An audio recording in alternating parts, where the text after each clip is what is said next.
Sejarah awal Pulau Jawa seolah terbungkus oleh misteri, karena sama sekali tidak diketahui keberadaannya oleh dunia sampai pulau ini dikunjungi oleh peziarah dari Cina, yakni Fahin pada tahun 412 Masehi. Konon, tanah Jawa pada masa lalunya menyimpan banyak misteri dan juga kisah mistis. Lalu seperti apa kisah tanah Jawa di masa lalu? Simak pembahasan lengkapnya berikut ini.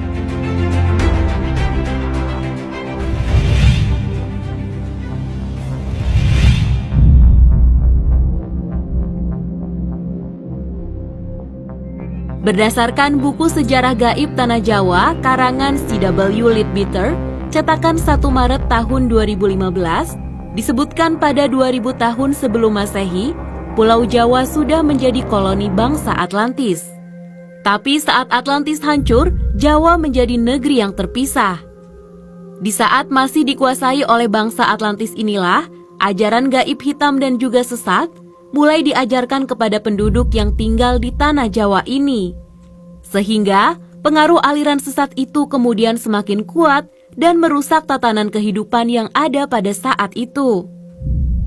Mereka memuja dewa yang kejam yang selalu meminta persembahan manusia dan hidup di bawah bayang-bayang tirani tanpa kesempatan untuk melepaskan diri. Pada zaman itu, mereka diperintahkan oleh raja yang merangkap imam agung dari aliran hitam itu. Di antara raja ini, ada seorang yang sungguh fanatik dalam kepercayaan aliran hitam. Sang raja memiliki keyakinan bahwa hanya dengan menjalankan praktik kepercayaan yang mengorbankan darah setiap hari, maka wilayahnya dapat diselamatkan dari kehancuran. Hal ini didasari oleh keyakinan bahwa dewa-dewa ganas dan haus darahlah yang memegang kendali atas tanah Jawa pada saat itu. Para dewa telah membuktikan kekuatan dahsyatnya dengan letusan gunung berapi secara berulang-ulang dan juga bencana-bencana alam yang lainnya. Raja tersebut lalu memutuskan untuk melakukan sebuah pemagaran gaib demi untuk menjaga dan memelihara perlindungan atas tanah Jawa. Salah satu caranya adalah dengan praktik ilmu gaib dari para ahli sihir. Hal ini dilakukan agar kelak semua sesembahan darah kepada dewa-dewa haus darah yang bercokol di seluruh Jawa tetap dilanjutkan di sepanjang abad-abad yang akan datang. Demi terwujudnya maksud itu, dia kemudian menciptakan mantra yang sangat kuat di atas tanah Jawa agar aliran hitam yang dianutnya tersebut tidak akan lenyap selamanya.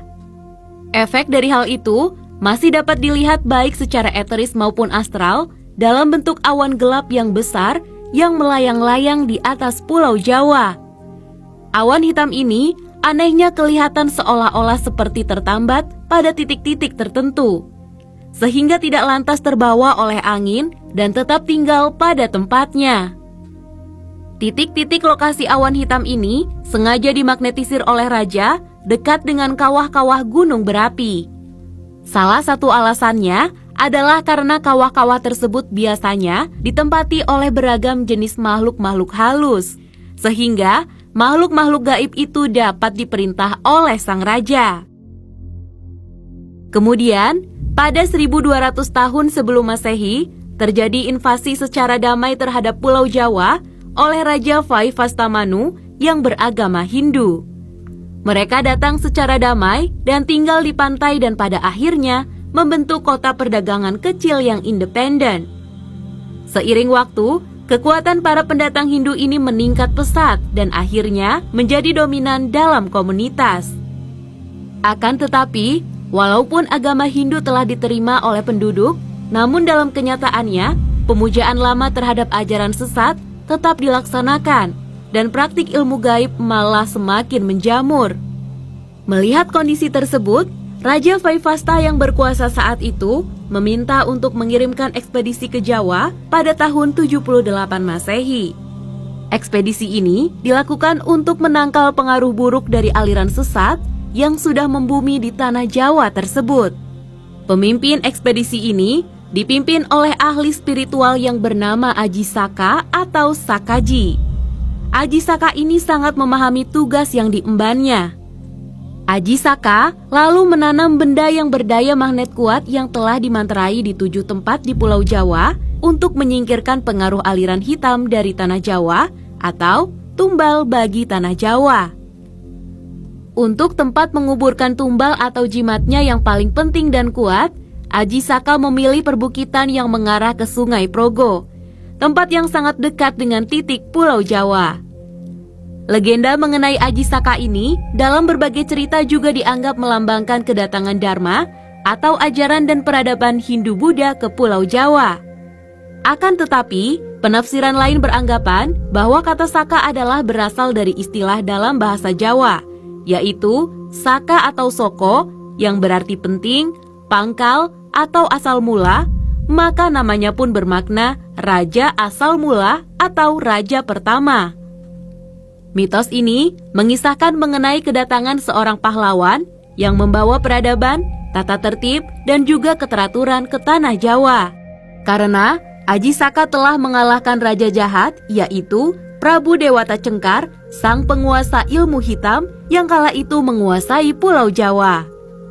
Legenda ini juga menyebutkan bahwa Aji Saka adalah pencipta tarikh tahun Saka atau setidak-tidaknya raja pertama yang menerapkan sistem kalender Hindu di Jawa. Tumbal Aji Saka untuk menangkal kekuatan hitam pun bertahan hingga beratus-ratus tahun kemudian, hingga sampai pada keadaan di mana jin kembali berkuasa, hujan darah di mana-mana, dan bencana merajalela. Pada masa ini berkembanglah beberapa aliran ilmu gaib di Pulau Jawa, di antaranya kejawen, klinik, dan juga kebatinan. Lalu pada awal abad ke-13, datanglah Syekh Subahir, seorang ulama yang dikirim oleh Kesultanan Turki Utsmaniyah ke tanah Jawa. Syekh Subahir adalah seorang ulama besar yang dikirim untuk menumbal tanah Jawa dari pengaruh negatif makhluk halus saat awal penyebaran ajaran Islam di Nusantara. Karena Syekh Subahir mengetahui kondisi Pulau Jawa banyak dipengaruhi oleh unsur gaib yang sangat mengganggu. Lalu, Syekh Subahir membawa batu hitam dari Arab yang telah dirajah. Kemudian, dengan karomah yang dimilikinya, batu hitam dengan nama Raja Aji Kalacakra tersebut dipasang di tengah-tengah tanah Jawa, yaitu di puncak Gunung Tidar, Magelang. Karena Gunung Tidar dipercayai sebagai titik sentral atau pakunya tanah Jawa. Hasilnya, kekuatan gaib yang mengganggu di Pulau Jawa pun dapat dihalau.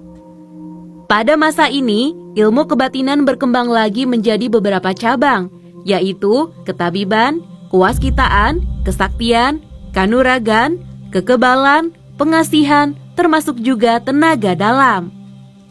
Kemudian sepeninggalan Syekh Subahir, pemagaran gaib terhadap pengaruh negatif dilanjutkan oleh para wali songo. Para wali ini mengajarkan agama Islam. Salah satu di antaranya yang terkenal yaitu Sunan Kalijaga.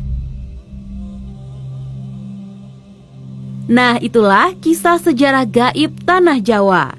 Saksikan terus video-video menarik lainnya dari channel Top Info untuk menambah wawasan dan pengetahuanmu.